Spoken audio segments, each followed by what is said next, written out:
You know, they say it's difficult for a woman to keep a secret. Well, I'll tell you a secret. Sometimes it's pretty difficult for a man to keep a secret. For instance, here is one that I have been itching to talk about for over a year. See this Plymouth Belvedere, one of the great new cars of the forward look. Take a really good look, because I'd like to have you try and tell the difference between this Plymouth and the one you're about to see. Actually, there are two differences about this car. One, you can't buy it at any price. Two, it runs with no carburetor, no piston rings, no radiator, with only one spark plug, and on ordinary fuels you can buy anywhere.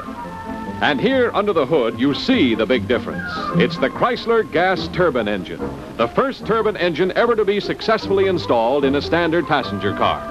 Yes, here is another great first from Chrysler Corporation. More than 200 pounds lighter than a conventional engine of similar power, it has less than 1/5 as many moving parts.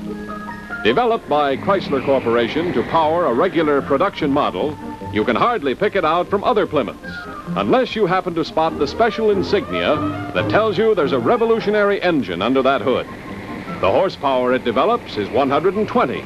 However, the driving power it delivers to the wheels equals that of a 160 horsepower conventional engine. As for fuel economy, it is comparable to any 120 horsepower car engine today. What's more, a gas turbine engine will run on anything from gasoline to heavy fuel oil. This car has no radiator. Its engine is air-cooled, therefore never needs water.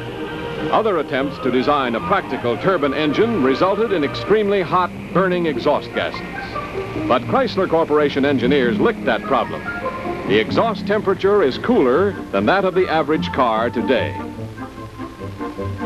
You can hold your hand over this exhaust pipe and not get burned. The Turbine Special is just one of many research projects in progress at Chrysler Corporation. And as each new advance is perfected, it will be made available to you to keep you ahead in car performance, in safety, and in styling. Now do you see why I wanted to shout about this? And even though the turbine engine may not be available for some time to come, the important thing to you and me is that it typifies the kind of engineering that you've come to expect from Chrysler Corporation. It's the years ahead thinking that has resulted in today's Plymouth, Dodge, DeSoto, Chrysler, and the exclusive Imperial.